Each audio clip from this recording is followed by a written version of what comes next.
Rashod Nuri Guntekin. Choli qushi. Roman. Turkchadan Mirzakalon Ismoiliy tarjimasi. Toshkent. G'afur G'ulom nomidagi adabiyot va san'at nashriyoti. 1988-yil. Birinchi qism. 1900 yil. Sentyabr. 4-sinfda edim. Yoshim 12larda bo'lishi kerak. Fransuz tili muallimamiz Aleksiya opa bir kun bizga inshodan vazifa topshirdi. Hayotdagi ilk xotiralaringizni yozishga harakat qiling. Ko'raylikchi, nimalarni eslar ekansizlar. Sizlar uchun bu ajoyib xayol mashqi bo'ladi, degan edi u. Hech esimdan chiqmaydi. Sho'xligimdan, sergapligimdan bezor bo'lgan murabbiyalarim meni o'rtoqlarimdan ayirib, sinf burchagidagi bir kishilik kichkina partaga o'tkazib qo'yishgan edi. Mudira aytgandek, men dars paytida qo'shnilarimni gapga tutmaslikni, o'qituvchimizning so'zlarini odob bilan tinglashni o'rgangunimga qadar u yerda surgun hayot kechirishga mahkum edim. Bir yonimda kattakon yog'och ustun bor. Nimaiki qilinsa pinagini buzmaydigan. Va ora-sira pakkimning uchi bilan u yer, bu yeriga ozor berganimda mardona chidab turadigan vazman. Uzun, gung qo'shni. Narigi yonimda esa monastir tarbiyasiga mos salqin va g'amgin olaqorong'ilikni saqlash uchun yasab qo'yilganga o'xshagan, darpardalari hech mahal osilmaydigan uzun deraza. Men soz narsa kashf qildim. Ko'ksimni partaga suyab, iyagimni biroz ko'tarsam, deraza tarbardalari tirqishidan osmonning bir bo'lagi-yu, akatsiya shoxlari orasidan bitta uy derazasi bilan balkon panjarasi ko'rinar edi. To'g'risini aytganda, manzara unchalik chiroyli emasdi. Deraza hamisha yopiq turar. Balkon panjarasida esa har doim chaqaloqning yo'rgaklari yoyib qo'yilgan bo'lar edi. Lekin men shu narsalarni ko'ra olganim uchun ham xursand edim. Dars paytlarida qo'llarimni iyakka tirab, o'qituvchilarimga nihoyatda xudojiy ko'rinish uchun lozim bo'lgan bir alfozda ko'zlarimni ko'kka, deraza eshigi tirqishidan ko'ringan haqiqiy osmonga tiksam, ular meni insofga kira boshlabdi deb suyunishardi. Men murabbiyalarimni shu zaylda aldar. Ular bizdan yashirmoqchi bo'lgan hayotni tomosha qilayotgan kishiday quvonar. Aldaganim va intiqom olayotganim uchun huzur qilardim. Aleksiya opa vazifani tushuntirib bo'lgandan so'ng bizni yozishga qo'yib berdi. Oldingi partalarga husn berib turgan og'ir tabiatli peshqadam o'quvchi qizlar allaqachon ishni boshlab yuborishdi.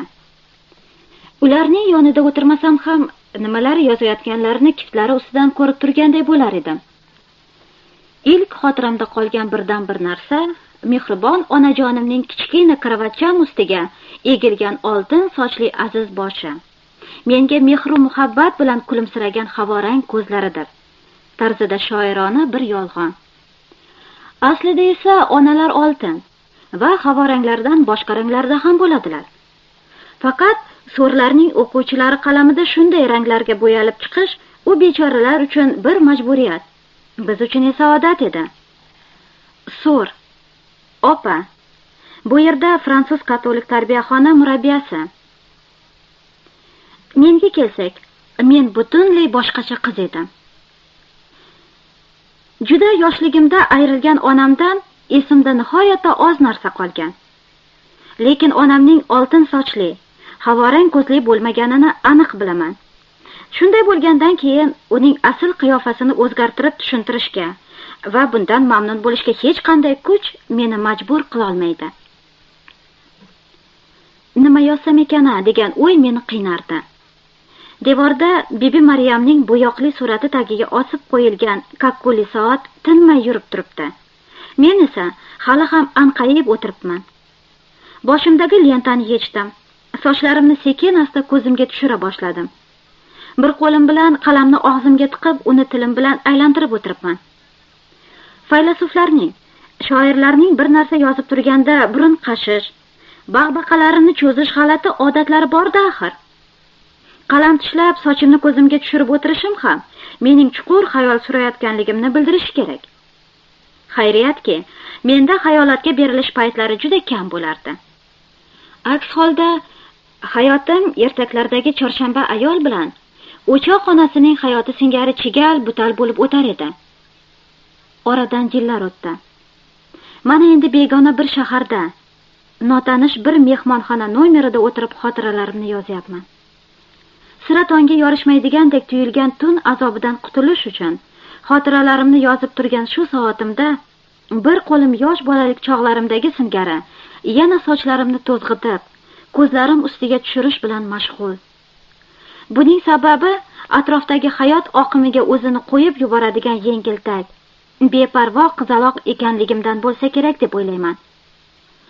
Oxir kunlarda o'z fikrlarim bilan tanho qolish uchun ko'zlarim bilan dunyo orasiga shu sochlarimni parda qilib qo'yishga tirishardim. Qalamimni kabob sixiday tishlarim orasida aylantirishimga kelsak, to'g'risini aytsam, buning hikmatini o'zim ham bilmayman. Butun bilganim shuki, lablarimdan binafsha siyoh dog'lari arimas edi. Hatto bir kun endi ko'zga ko'rinib kelayotgan qizlik chog'larimda maktabimga meni ko'rgani kelgan bir odamning oldiga mo'ylov qo'ygan kishiday chiqdim-u, uyalganimdan yerga kirib ketayozdim. Nima to'g'risida gapirayotgan edim? Ha, Aleksiya opaning ilk xotiralarini yozdirmoqchi bo'lgan inshosi to'g'risida. O'sha kuni har qancha o'ylasam ham, faqat shu narsalarnigina yozganim esimda. Men baliqlar singari ko'l ichida tug'ilganga o'xshayman.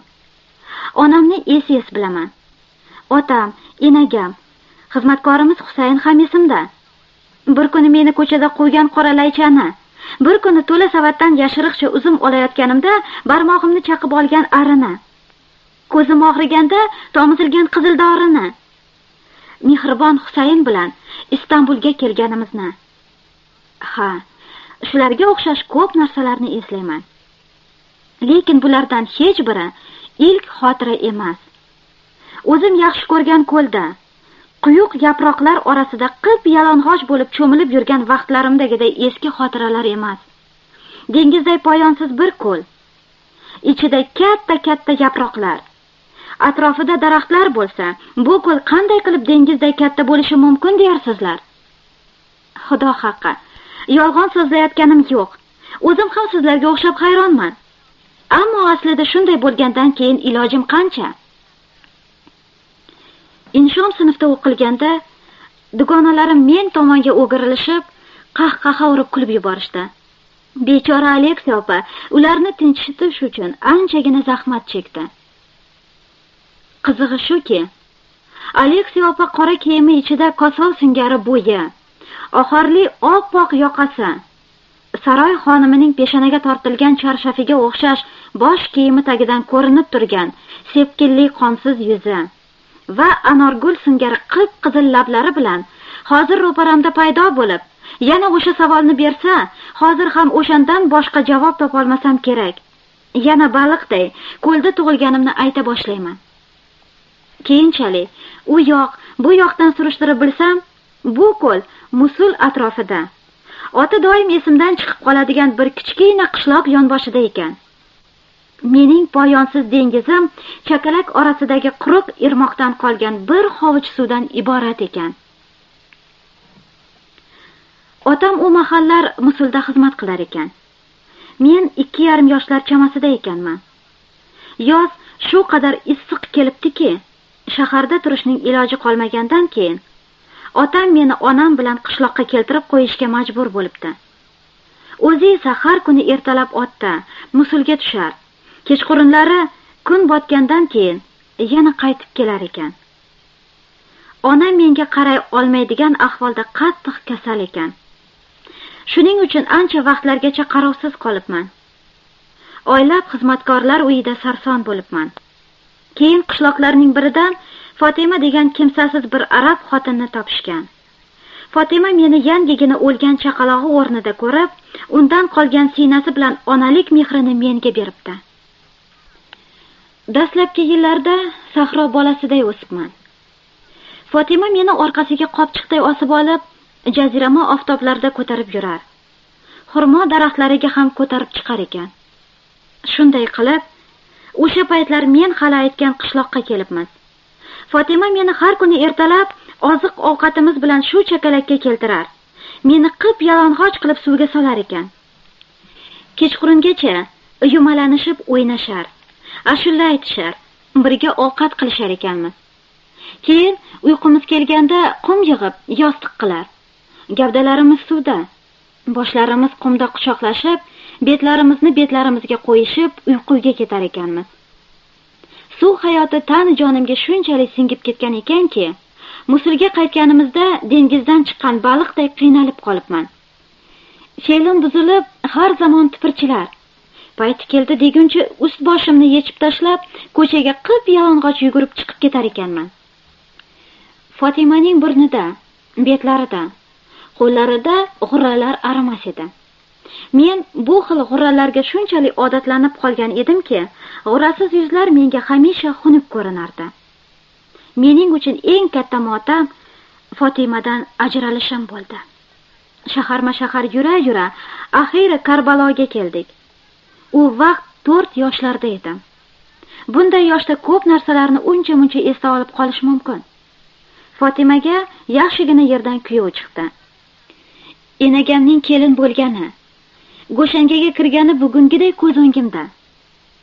Yuzlari Fotimaniki singari g'urra bo'lgani uchun menga nihoyatda go'zal ko'ringan xotinlar bilan to'la uyda meni quchoqdan quchoqqa olishar. Keyin Fotimaning yoniga o'tkazishardi. So'ngra o'rtaga qo'yilgan barkashlardan hovuchlab ovqatlar yeganimizni eslayman. Nihoyat kun horg'inligidan va hardam xurmacha singari yumalayverishdan charchab, enagamning tizzasida yana barvaqt uxlab qolibman. Fotima onamiz o'g'li Husayn Karbaloda shahid bo'lganda hayotmidi, yo'qmidi bilmayman. Bechora ayol o'sha qora kungacha yashab, jigar go'shasi dog'ida har qancha faryod ko'targan bo'lmasin, lekin uning faryodi to'y kechasining ertasiga begona bir xotin quchog'ida yotganimni ko'rib, men ko'targan dod va faryod oldida hech narsa bo'lmagandir. Xullas, Karbalo bo'lib, bunday shovqinli motamni ko'rmagandir deb o'ylayman. Faryod urib yig'lashdan, ohu-vohdan ovozim bo'g'ilgach, katta odamlar singari ochlik e'lon qilib, necha kungacha ovqat yemadim. Enagamdan ayrilib, hasrat ichida qoldim. Lekin bu hasratni bir necha oylardan so'ng Husayn nomli bir suvora askargina unuttira oldi. Husayn ta'lim paytida otdan yiqilib, mayib bo'lgan askar edi. Otam uni uyga xizmatkor qilib oldi. Husayn devonaroq odam edi. Meni jonidan ortiq yaxshi ko'rardi. Men esa uning sevgisini oyoq osti qilib, tuzatib bo'lmaydigan bir vafosizlik bilan xorlardim. Men Fatima bilan birga yotib o'rganib qolgan bo'lsam ham, bu bilan birga yotmas edim. Lekin saharda xo'rozlar qichqirdi deguncha, ko'zlarimni ochib uning xonasiga yugurib kirar. Ot minganday ustiga minib olib, barmoqlarim bilan qovoqlarini yirib ochardim. Ilgari Fatima meni bog'larga, dalalarga o'rgatgan bo'lsa, Husayn kazarmaga, askarlar muhitiga olib kirdi. Bu uzun mo'ylovli, yo'g'on odamning har xil o'yinlarga ustaligini hech kimda ko'rgan emasman. O'yinlarining asl go'zalligi xavfli, hayajonli qiliqlarida edi. Masalan, meni rezinka to'pday osmonga irg'itib ushlab olar yoki qalpog'iga o'tkazib oyoqlarimdan ushlardi-da, turgan yerida sakrar, gir aylanar edi. Sochlarim to'zg'ir, ko'zlarim tinar. Maza qilganimdan shunday qiyqirib qichqirardimki, bunday lazzatni keyin hech qayerda topmadim. Ba'zan yomon oqibatlar ham bo'lardi. Lekin men oramizdagi ahdga binoan o'yinda jonim achisa yig'lamasligim, undan hech kimga shikoyat qilmasligim kerak. Men katta odamlardek sir saqlashga o'rgandim. Meni bunga insofdan ko'ra ko'proq u men bilan o'ynamay qo'yadi deb qo'rqqanligi majbur qilardi. Kichikligimda meni qilig'i sovuq deyishardi. Balki bu to'g'ridir ham. Nimagaki, kim bilan o'ynasam jonini og'ritar, dodlatar edim. Bu fe'l har holda Husayn bilan bo'lgan o'yinlarimizning oqibati bo'lsa kerak. Jonim har qancha og'riganda ham falokatni oh-voy qilmay, ochiq chehra bilan qarshilashim undan menga bir yodgorlikdir. Husayn ba'zan kazarmada Anatoliyalik askarlarga cholg'u chaldirar. Meni yana xurmachaday boshiga o'tkazib olib, qiziq o'yinlar qilardi. Bir payt u bilan otda ham sayr qiladigan bo'ldik. Otam uyda yo'qligida Husayn oxildan otni olib chiqar. Meni quchog'iga olib, dalalarda soatlarcha o'ynatib yurardi. Biroq bu ermagimiz uzoqqa bormadi. Ishqilib gunohiga qolmayin, oshpaz xotin bo'lsa kerak. U bir kun bizni otamga chaqdi. Bechora Husayn otamdan 2 tarsaki yedi-yu, shu otga yaqinlashmay qo'ydi. Asl muhabbat g'avg'osiz, shovqinsiz bo'lmaydi deyshadi. Biz ham Husayn bilan kunda eng ozi 4-5 marta urishib olardik. Bir qiziq odatim bor edi. Xonaning bir burchagida cho'kkalab, yuzimni devorga o'girib olardim. Husayn 3-4 minutcha meni o'z holimga tashlab qo'yar. Keyin rahmi kelib, birdan ko'tarib olardi-da, chinqirtirib yuqoriga irg'itar edi. Quchog'ida biroz tixirlik qilib o'tirganimdan so'ng, axiri betidan o'pishga rozi bo'lardim. Shu taqlid yarashib olardik. Husayn bilan qadrdonligimiz 2 yil davom etdi. Lekin u yillar hozirgiga hech o'xshamaydi. Shu qadar uzun ediki ular. Yoshlik xotiralarimni so'zlab turib, nuqul Fatima bilan Husayndan bahs etishim biroz ayb bo'lmasmikan? Mening otam Nizomiddin nomli bir suvori mayori edi. Onamga uylangan yili uni Diyorbakirga jo'natishgan. Shu ketganicha Istanbulga boshqa qaytib kelmagan. Diyorbakirdan Musulga, Musuldan Xonikinga, u yerdan Bag'dodga, Karbaloga o'tgan. Diyorbakir Turkiya shaharlaridan biri. Musul, Bag'dod va Karbalo Iroq shaharlari. Birinchi jahon urushigacha Iroq Usmonli imperiyasida edi. Bu yerda aqalli 1 yil ham turmagan. Onamni menga o'xshatishadi. Onam otamga tushgan yili oldirgan bir rasmi bor. Xuddi mening o'zginam. Faqat bechora onam sog'liq jihatidan menga hech o'xshamas edi. Juda zaif ekan. Bitmas tuganmas yo'llarga, tog'larning qattiq havosiga, dalalarning jaziramasiga chidash beradigan sog'lig'i yo'q ekan. Keyin aftidan tag'in bir kasali ham bo'lgan. Bechoraning er bilan bo'lgan butun hayoti shu kasallikni yashirish bilan o'tgan. Nima qilsin? Otamni juda yaxshi ko'rar ekan. Meni zo'rlab erimdan ajratishadi deb qo'rqar ekan. Otam Istanbuldan hamon uzoqlashib borar. Har bir safari oldidan onamga: "Seni hech bo'lmasa bir mavsumgina, mayli, 2 oygina onangning yoniga yuborib turay. Onang bechora ham qarib qoldi. Kim bilsin, seni ko'rgisi kelib, yuragi ezilib o'tirgandir" desa, onam "Shu yog'ini ham pisanda qilibmidik? Istanbulga birga qaytamiz deb apmidik" derkan. Gap kasaliga borib taqalsa, mening hech qanaqa dardim yo'q. Picha charchadim xolos. Tunu kuni havo biroz o'zgardi-da, shundan bo'ldim. O'tib ketadi der ekan. Ammo Istanbulni ko'rgisi kelganini otamdan hamisha yashirib kelar ekan. Tavba, yashirib bo'larmidi? Uyquga ketganidan 2 minut o'tar o'tmas otamni uyg'otar. Qalandardagi chorbog'imizni, naryoqdagi chakalakni yoxud Bosfor suvlarini ko'rganligini aytar ekan. Jindakini uyqu ichida o'tgan bir necha minutga shu qadar uzun tushni sig'dirish, u yerlarni odam juda ham ko'rgisi kelgan bo'lishidan emasmikan? Buvim harbiy ministrlikka, saroy mulozimlarining oldiga borib, otamni Istanbulga qaytarishlarini har qancha iltimos qilsa ham, har qancha yig'lab siqtasa ham, bu yolvorishlar hech qanday naf bermagan. Nihoyat onamning kasali og'irlashgandan so'ng otam hech bo'lmasa uni Istanbulga olib borib qo'yish uchun 1 oyga ruxsat so'ragan-u, javobni ham kutib o'tirmasdan yo'lga chiqqan. Tuyalarga ortilgan kajavalarda o'tirib, cho'ldan o'tganimiz xuddi bugungiday esimda. Bayrutga yetib, dengizni ko'rishimiz bilanoq onam biroz jonlanganday bo'ldi. Qo'ngan uyimizda onam meni ko'rpasiga o'tkazib, sochlarimni taradi. Qo'llarimning kirligini, tugmalarimning tushganligini ko'rib xafa bo'ldi. Boshini bag'rimga bosib yig'ladi. 1-2 kundan keyin o'rnidan turdi. Sandig'idan yangi kiyimlarini olib yasandi. Kechqurun otamni kutib olgani pastga tushdi. Otam menda qo'rs tabiat askar taassurotini qoldirgan edi. Lekin o'shanda onamning turib yurganini ko'rib, suyunganidan yugurib keldi-da, onamni endigina yura boshlagan go'dak boladek qo'llaridan ushlab yig'ladi. Men buni hech esimdan chiqarmayman. Bu bizning birga kechirgan so'nggi kunimiz bo'ldi. Onamni ertasi kuni ochiq sandiq yonida, boshi kiyimlar bo'xchasi ustiga qo'yilgan, lablarida qon qotib qolgan holda topishdi. Onam o'lib qolgan edi. Ikkinchi trek. 6 yashar bolaning ancha-muncha narsaga aqli yetishi kerak. Lekin men hech nimani o'qimaganday parvosiz yuraverdim. Biz tushgan uyda odam ko'p edi. Hali ham esimda, bir necha kungacha kattakon bog'da bolalar bilan bo'g'ishib yurdim. Husayn bilan ko'chalarda, dengiz bo'ylarida aylandim. Jami hovlisiga kirib, qubbalarni tomosha qildim. Onamni begona yerga qo'yganimizdan so'ng Istanbulga qaytish otamning yuragiga sig'madi. Indan keyin buvim xolalarim bilan ko'rishishdan qochdi shekilli ham. Shunga qaramay, meni ularning oldiga yuborishni o'z burchi deb bildi.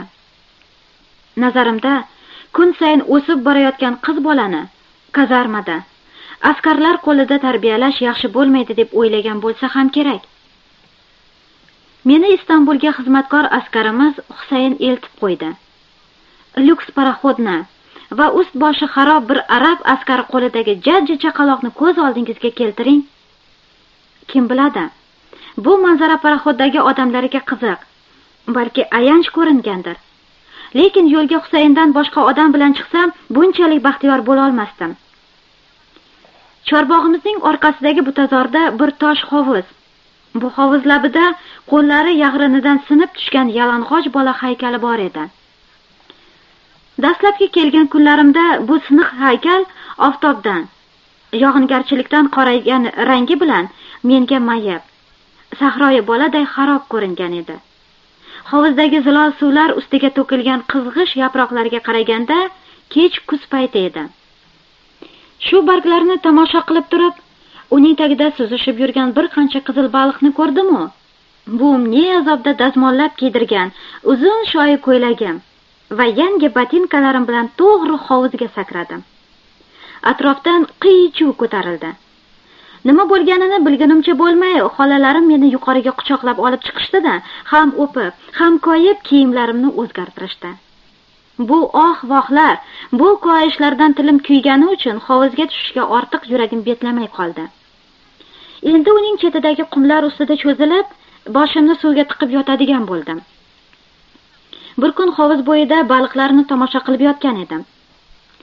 Bu voqea xuddi shu bugungiday esimda. Buvim biroz orqada, egnidan hech tushmaydigan qora chorshafiga o'ralib, bog'chadagi skameykada o'tirgan edi. Chorshaf arab, turk, Eron xotinlari yopinadigan chodira, paranjining bir xili. Husayn esa namoz o'qiyotganday buvim yonida cho'kkalab olgan edi. Sekin-sekin gaplashayotganlarini eshitdim.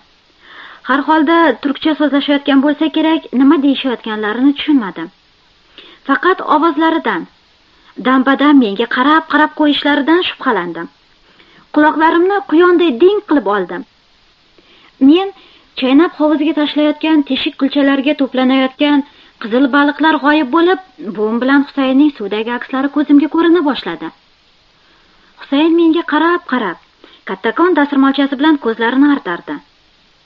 Bolalarning ba'zan yoshlariga mos kelmagan g'alati sezgilari bo'ladi. Bu gaplardan bir suiqasd hidini sezdim. Husaynni mendan ayirishmoqchi. Nega endi? Lekin mayda sabablarga aqlim yetadigan yoshda emas edim. Faqat bu ayriliq vaqti soati kelganda kunning botishini, yomg'irning yog'ishini to'sib bo'lmagani kabi, bu ham hech bir yo'sin bilan oldini olib bo'lmaydigan bir falokat ekanini juda yaxshi tushunardim. O'sha kechasi buvimning yotog'iga juftlashtirib qo'yilgan kichkina kravatchamda birdan ko'zlarim ochilib ketdi. Boshimizdagi qizil qalpoqli chiroq o'chiq bo'lsa ham, derazalardan tushib turgan oy nuridan xona yop-yorug' edi. Uyqum qochdi. Yuragimda chidab bo'lmaydigan bir alam paydo bo'ldi. Bilaklarimga tiranib, sekin buvimga qaradim. Uning uxlayotganiga ishonganimdan keyin karavatimdan asta tushdim. Oyoq uchida yurib, xonadan chiqdim. Boshqa bolalar singari qorong'ilikdan, yolg'izlikdan qo'rqmas edim. Zina pog'onalari g'ichirladi deguncha, katta odam ehtiyotkorligi bilan turgan yerimda to'xtab, sekin asta dahlizga tushdim. Eshiklarni qulflab qo'yishibdi. Lekin bog'cha eshigi yonidagi deraza ochiq ekan. Jonimga shu oro kirdi. Derazadan bir sakrab tashqariga tushdim. Husayn bog'chaning narigi chetidagi bog'bon hujrasida yotardi. Kechasi kiyadigan oq ko'ylagimning uzun etaklarini oyoqlarimga o'ralashtira o'sha yoqqa chopib ketdim. Hujraga kira solib, Husaynning karavatiga chiqib oldim. U juda qattiq uxlardi. Arabistonda ekanimizda ham ertalab uni uyg'otish uchun ozmuncha mehnat sarf qilmasdim. Ko'zlarini ochishga unamagandan keyin otga minayotganday qorniga minib olib qistash, uzun mo'ylovlarini tizgin qilib tortish, chuqlash kerak edi. Lekin bu kecha uni uyg'otishdan qo'rqdim. Uyg'onsa, meni ilgarigiday yoniga o'tkazishga ko'nmaydi. Yalinib, yolvorishimga qaramay, buvimga eltib beradi deb o'yladim. Asla birdan-bir tilagim oxirgi kechani uning yonida o'tkazish edi. O'sha kechasi qilgan nojo'ya harakatim yaqin vaqtlargacha oilamiz og'zidan tushmay keldi. Buvim saharga yaqin uyg'onganda yonida yo'qligimni ko'rib shaytonlab qolayozibdi. Bir necha minut ichida butun chorbog' oyoqqa turibdi. Chiroq, shamlar ko'tarishib bog'chani, dengiz bo'ylarini axtarishibdi. Bo'g'at orasidan ko'chagacha, qayxonadan hovuzning 2 qarich suvigacha hamma yoqni ostin-ustun qilishibdi. Qo'shni poliz qudug'iga chiroq tushirib qarashibdi. Bir mahal buvimning esiga Husayn tushibdi-yu, u yotgan hujraga qarab chopibdi. Kelib qarasa, men askarning bo'ynidan mahkam quchoqlab uxlab yotgan emishman. Ayriliq kunining fojiasini hali eslab kulaman. Men umrimda o'sha kungiday xokisorlik qilganimni bilmayman. Husayn eshik yonida tiz cho'kib olib, shopday mo'ylovlari borligidan ham uyalmay yig'ladi. Men esa Bag'dodda, Suriyada arab tilanchilaridan o'rganib olgan duolarim bilan buvimning, xolalarimning etaklarini o'pib, undan ajratmasliklarini so'rab yalindim. Romanlarda qayg'uga uchragan odamlar yelkasi cho'kkan, ko'zlari so'ngan, harakatsiz, unsiz, yana ham ochiqrog'i g'arib qilib tasvirlanadi. Menda doimo buning aksi bo'ladi. Qachon og'ir qayg'uga cho'ksam, ko'zlarim porlaydi, chehram ochiladi. Terimga sig'may ketaman. Dunyoni pisand qilmaganday qahqaha urib kulaman. Turli sho'xliklar, telbaliklar qilaman. Shu bilan birga oxizorini yaqin odamiga, boshqalarga aytolmaydigan kishilar uchun buni juda yaxshi odat deb hisoblayman. Husayndan ayrilganimdan keyin ham shunday qilganim esimda. Yaramasliklardan quturar, meni yupansin deb olib kelishgan qarindosh bolalarni urib-surib jonlarini olardim. Yoki begonalar ko'zida ayb bo'ladigan bir vafosizlik bilan Husaynni ko'nglimdan chiqarib tashladim. Ammo yaxshi bilmayman, balki undan chinakam xafa bo'lganim uchun shunday qilgandirman. Oldimda nomi tilga olingan hamon yuzimni teskari o'girib olar. Men endi o'rgana boshlagan turkcha so'zlar bilan Husayn pis, Husayn chirkin, edepsiz deb yerga tupurardim. Husayn yomon, Husayn yaramas, adabsiz Shunday bo'lsa ham, bechora, yomon, yaramas Husaynning Bayrutga yetar-yetmas menga yuborgan bir quti xurmosi jahlimni pasaytirganday bo'ldi. Xurmolarning tugashidan falokatdan qo'rqqanim holda, bir o'tirishda hammasini pok-pokiza tushirdim. Xayriyat, danaklari qoldi. Ular menga bir necha haftalik ermak bo'ldi. Bir qismini hachirlarga taqiladigan munchoqlar bilan aralashtirib ipga tizdim. Yovvoyi odamlarnikiga o'xshagan shodamunchoq yasab, bo'ynimga ilib oldim. Qolganlarini bog'chaning har yeriga ekdim. Necha oygacha har kuni ertalab kichkina idishda ularga suv quyar. Bog'chada xurmozor bo'lishini kutar edim. Bechora buvim esini yo'qotib qo'ydi. Meni yo'lga solish chindan ham imkonsiz edi. sahar g'ira-shirasida uyg'onar, kechqurun charchab, horib tolganimga qadar bevoshliklar qilar edim. Ovozim o'chguday bo'lsa, chorbog'da xavotirga tushishardi. Chunki bu mening biror yerimni kesib olib, ovozimni chiqarmay qonimni tindirish, yo bir yerga yiqilib ketib, og'riqdan to'lg'anish, yoxud stul oyoqlarini aralash, to'shak jildlarini bo'yash kabi zararli ishlar bilan mashg'ul ekanligimni bildirar edi. Bir kuni qushlarga latta, payrahalardan uya yasash uchun daraxtlarning qirruchiga chiqar. Boshqa bir kun o'choq mo'risidan tosh otib, oshpaz xotinni qo'rqitish uchun tomga tirmashar edim. Chorboqqa ora-sira bir doktor kelib turardi. Bir kun shu doktorni eshik oldida kutib turgan bo'sh izvoshga chiqdim-u, jonivorlarni qamchiladim. Boshqa bir kun esa kattakon kir tog'orani sudrab borib, dengizga tushirdim-da, unga o'tirib olib o'zimni oqinga topshirdim. Bilmayman, boshqalarda ham shundaymi? Lekin bizning oilamizda yetim bolani urish gunoh hisoblanadi. Juda haddimdan oshib ketgan kezlarimda qo'limdan yetaklab borib, biror uyga qamab qo'yishardi. Beradigan jazolari shu edi xolos. Hamma bolalar soqolli amaki deb chaqiradigan g'alati tabiatli bir qarindoshimiz bor edi. Ana shu soqolli amaki mening qo'llarimni avliyo panjara debdi. Chunki barmoqlarim biror kun ham yara chaqadan xoli bo'lmas. Xina qo'ygan xotinlarnikiga o'xshab undan latta, bintlar arimas edi. Tenqurlarim bilan bir xil muomalada bo'lmas edi. Yoshi ancha katta bo'lgan qarindosh bolalar ham mendan bezillardi. Menda qalbimda sevgi olovi uchqunlaguday bo'lsa, bu ham bir falokat bo'lardi.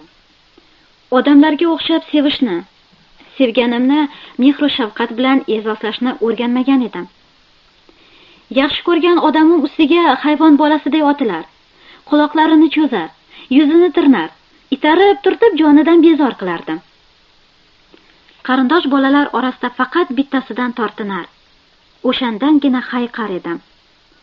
U Basima xolamning o'g'li Komron edi.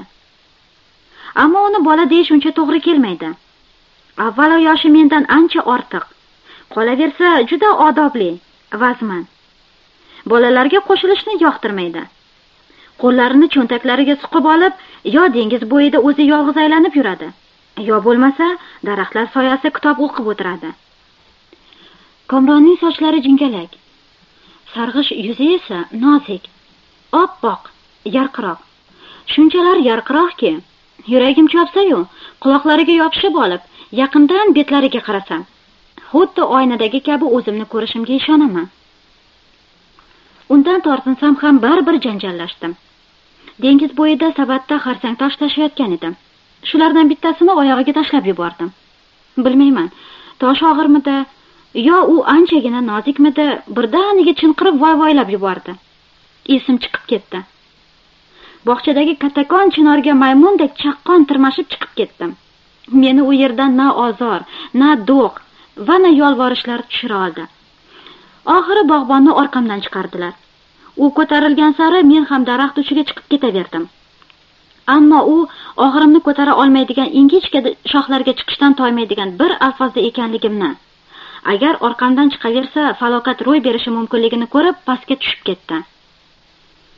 Xullas o'sha kecha qorong'i tushguncha daraxt shoxida qushday o'tirdim. Mening dastimdan bechora buvimning uyqusida halovat qolmadi. Boyaqish xotin mening telbaligimga kun sayin ko'proq ishona bordi. Goho saharda, kechagi sho'ru g'avg'omdan boshi tinchishga ulgurmay, buvim mening shovqin suronim bilan uyg'onar, ko'rpasida to'lg'anar, mening qo'llarimdan ushlab olib, o'zi o'lib, qarigan chog'imda bu maxluqni boshimga balo qilib tashlab ketdi-ya deb onamdan xafa bo'lardi. Shunisi ham aniqki, shu choq onam go'ridan chiqib, shu maxluqni deysizmi yo meni deydigan bo'lsa, buvim albatta meni degan, uni kelgan yeriga qaytarib yuborgan bo'lardi. Albatta, kasalmand bir kampirning kechasi horg'inligi bosilmasdan uyg'onishi jabr. Lekin shunisi ham borki, kechasi bilan tinib tinchigan taqdirda ham yolg'izlik ruhi bilan uyg'onish, judoliklar alamida azob chekish yanada og'irroq bo'ladi. Xullas, shuncha zahmat yetkazganimga qaramay, buvimning men bilan ovunganiga, men bilan baxtiyor bo'lganiga ishonaman. Buvimdan judo bo'lganimizda 9 yoshlarda edim. Otam ham ittifoqo Istanbulda edi. Otam bechorani bu safar Tripolidan Albaniyaga ishga o'tkazishibdi. Shuning uchun Istanbulda atigi bir hafta qolishi mumkin edi. Buvimning o'limi uni mushkul ahvolga solib qo'ydi. Beva ofitser 9 yashar qizini yetaklab tog'i toshlar orasida sargardon bo'lib yura olmas edi. Meni siqilib qoldi deb qo'rqibmi, xolalarimga tashlab ketishga negadir ko'ngli chopmadi. Nimani o'ylagan bo'lsa o'ylagandir. Har holda bir kun meni yetaklab borib kemaga o'tkazdi. Istanbulga o'tdik. Ko'prikda yana aravaga tushib, uchi-keti ko'rinmagan o'rlardan oshdik. Bozorlardan o'tdik. Keyin bitta kattakon g'ishtin bino oldiga kelib to'xtadik. Bu yer umrimning 10 yilini qamoqda o'tkazishim kerak bo'lgan so'rlar maktabi edi. Bizning eshik yonidagi pardalari, derazalari yopiq, ola-qorong'i bir xonaga olib kirishdi. Hamma narsa avvaldan gaplashib qo'yilgan bo'lsa kerak, birozdan keyin qora kiyimli bir xotin kirdi-yu, to'g'ri mening ustimga kelib engashdi. Boshidagi oq ro'molining uchlarini g'alati bir qushning qanotlari singari sochlarimga tegizib turib, yaqindan yuzimga tikildi. Betlarimni siladi. Maktabga qo'ygan birinchi qadamim yangi bir bema'nilik, yana bir yaramaslik bilan boshlanganini eslayman. Otam mudira opa bilan gaplashib turganida men xonani aylanib, uni buni kovlashtira boshladim. Bir vazaning rangli rasmlariga barmog'imni tegizib ko'rmoqchi bo'ldim, u tushib chil-chil bo'ldi. Otam qilichini sharaqlatib, o'rnidan sapchib turdi. Jahl bilan qo'limdan tortdi. Singan vazaning egasi mudira opa esa aksincha kulardi. Qo'llarini silkitib, otamni tinchlantirishga harakat qildi. Maktabda bu vazaga o'xshash yana qancha narsalarni sindirishim turgan gap. Uydagi bevoshligim u yerda ham davom etdi. Murabbiyalarimiz chindan ham malak kabi sabrli xotinlar edi. Yoki mening yaxshi tomonlarim bor edi. Yo'qsa, mening dastimdan bu qadar ozor chekishlari mumkinmi? Qalay? Sinfda sira tortinmay to'polon qilar. U yoqdan bu yoqqa o'tib yurardim. Hamma singari zinadan tushish mening odatim emas edi. Albatta, biror burchakka biqinib olib, sinfdoshlarimning tushishlarini poylar. Keyin panjara yog'ochiga otga minganday sakrab chiqib olib, o'zimni pastga qo'yib yuborardim. Yoki oyoqlarimni juftlashtirib zinalardan sakrardim. Bog'da qurigan daraxt bo'lardi. Payti keldi deguncha o'shanga tirmashib chiqib olganimni, po'pisalarga quloq solmay, tanaffus oxirigacha shoxdan shoxga irg'iganimni ko'rgan muallimam bu odam bolasi emas, choli qushi deb qo'ygan edi. Choli qushi, butazor qushi, chittak. Ana shunday qilib, o'sha kundan boshlab asl nomim unutildi-yu, hamma meni choli qushi deb ataydigan bo'ldi.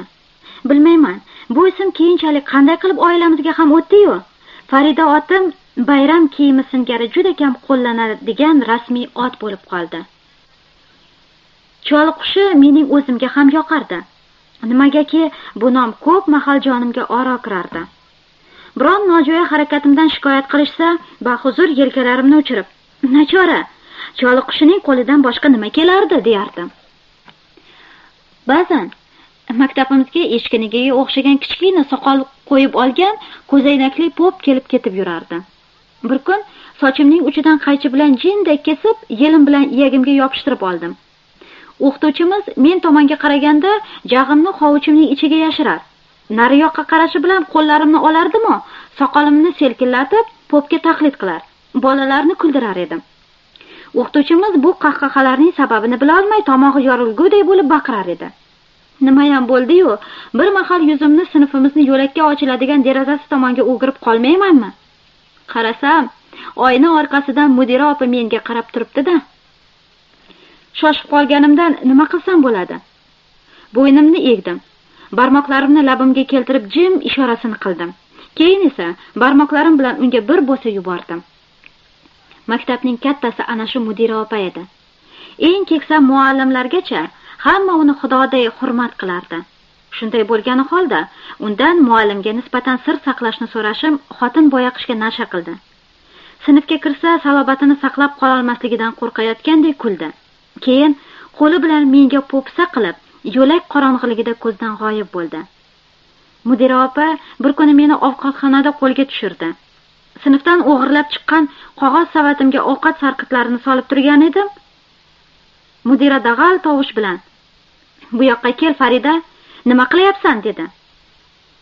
Qilayotgan narsamning yomonligini bilmas edim. Yuziga tik qarab: "Itlarga ovqat berish ham yomon narsami, Ma'sur?" dedim. "Qanaqa itlarga? Qanaqa ovqat?" "Vayronadagi itlarga. Oh, Ma'sur, men borganimda qanchalik suyunishganini bir ko'rsangiz edi." Ma'sur mening opam. Opa. Kecha kechqurun bo'lsa, burchakda kutib olishdi. Oyoqlarimga yopishishdi. "Sabr qilinglar, vayronaga eltib beraman. Ungacha o'lib qolmasizlar" desam ham zolimlar quloq solishmadi. Ozirishib meni yerga yiqitishyapti. Mening ham o'jarligim tutib ketdi. Savatga etagimni mahkam yopib oldim. Sal bo'lmasa meni tilka pora qilib tashlashardi. Xayriyatki, bir teshik kulchachi o'tib ketayotgan ekan, qutqazib oldi. Mudira ko'zlarimga tikilib turib eshitdi. "Juda soz. Xo'sh, maktabdan qanday qilib chiqding?" deb so'radi u. Men hech tap tortmay: "Kirxonaning orqasidagi devordan oshib tushdim" dedim. Mudira katta bir falokat xabarini eshitganday boshini qichib: "Qanday botinding?" dedi. Men yana to'g'risini aytdim. "Ajablanmang, Ma'sur, devor juda past. Indan keyin qanday qilib eshikdan chiqishim mumkin? Qorovul meni chiqarib qo'yarmidi? Birinchi chiqqanimda seni Ma'sur Tereza chaqiryapti deb aldab qochgan edim. Iltimos qilaman, siz ham menga xalaqit bermang. Chunki itlarning och qolish xavfi bor." Murabbiyalarimiz xo'p g'alati xotinlar edi-da. Boshqa biron maktabda shu narsalarni qilsam, yo meni qamab qo'yishar, yo bo'lmasa birorta jazo berishar edi deb o'ylayman. U men bilan pachaklashib o'tirmaslik uchun o'zini bosdi. "Itlarni, hayvonlarni parvarish qilish yaxshi narsa, lekin itoatsizlik qilish yaramaydi. Savatni menga tashlab ket. Sarqitlarni itlarga qorovul eltib beradi, aytaman" dedi. Umrimda hech kim meni shu xotinchalik yaxshi ko'rmagan bo'lsa kerak. 3-trek. Murabbiyalarimizning shunga o'xshash harakatlari u vaqt yelning toqqa ta'siriga o'xshash bir narsa bo'lib, mening sho'xligimni, intizomsizligimni daf etishdan ojiz ko'rinardi. Faqat bular asta-sekin tanamga singib, o'chmas izlar, shifosiz zaifliklar, nazokat zamzamasi qoldirmaganmikin deb qo'rqaman. Shunday, men haqiqatdan ham tushunib bo'lmaydigan g'alati qiz edim. O'qituvchilarimning zaif tomonlarini bilib olardim. Har bir o'qituvchining jig'iga nima ko'proq tegishini osongina topib olar. Shunga qarab mujda tayyorlardim. Masalan, Matild opa nomli qari, nihoyatda mutaassib bir muzika o'qituvchimiz bor edi. U devordagi Bibi Maryam surati oldida ko'zlaridan yosh to'kib, ibodat qilib turganda, men surat tevaragida uchib yurgan pashshalarni ko'rsatardim-da. "Ma'sur, maloikalar aziz onamizni ziyorat qilgani kelishibdi" degan so'zlar bilan jon tomirini uzib olardim. Boshqa bir o'qituvchimizning haddan tashqari toza, pokizaligiga e'tibor qildim. U yonimdan o'tib ketayotganda ruchkamning yomon yozishidan shikoyat qilmoqchi bo'lar. Bechoraning oppoq yoqasiga siyoh sachratib yuborar edi. Yana bir o'qituvchimiz bor edi. Bunisi gazandalardan juda qo'rqardi. Kitoblarning biridan rangli chayon razmini topdim-u, avaylab atrofini kesdim. Keyin ovqatxonadan bitta kattakon so'na tutib kelib, haligi qog'oz parchasini yelim bilan so'na ustiga yopishtirdim-da. Kechqurun dars tayyorlayotgan paytimizda bir bahona bilan o'qituvchimizning yoniga borib, so'nani stol ustiga qo'yib yubordim. Men uni savolga tutib turgan edim. So'na birdan o'rmalay boshladi. Bechora xotin kerosin lampaning yorug'ida qo'rqinchli bir chayon bo'g'inlarini, nishlarini titratib stolda o'rmalab kelayotganini ko'rdi-yu, birdan dodlab yubordi. Darhol yonida turgan lineykani olib, bir urishda so'nani stolga qapishtirdi. Keyin orqasini devorga suyab, qo'llari bilan yuzini to'sib, anchagacha hushiga kela olmay turdi. O'sha kecha o'zim ham yotoqda bir soatcha u yoqdan bu yoqqa ag'anab, yuragim ezildi. Men u vaqtda 12 yoshga chiqqan, ko'nglimda or, hayot tuyg'ulari anchagina uyg'onib qolgan edi. O'qituvchimga qilgan muomalamdan uyaldim. Bu aybim osongina kechirib yuboriladigan ayb emasligini anglar. Ertaga albatta qiynoq qistovga olinishimga aqlim yetar edi. Kim biladi, oqibati nima bo'ladi? Mudira opani tushimda bir necha bor ko'rdim. Yonimga g'azablanib kelar, ko'zlarini olaytirib baqirardi. Ertasi kun birinchi dars voqeasiz o'tdi. Lekin ikkinchi darsning oxirrog'ida sinf eshigi ochilib, murabbiyalardan biri kirdi-yu, o'qituvchimga bir nimalar degandan so'ng meni tashqariga imo qildi. Naqadar qo'rqinchli. Men yelkalarimni qisib, tilimni cho'chchaytirib sekin tashqariga chiqib borayotganimda bolalar kulishar. O'qituvchim esa lineyka bilan stolni sekin-sekin taqillatib, ularni jim bo'lishga, shovqin solmaslikka chaqirar edi. Bir nafasda mudira kabinetiga yetib keldim. Keldim-u, taajjubda qoldim. Mudiraning chehrasi tushimda ko'rgan chehraga sira o'xshamas edi. Shundayki, chayon surati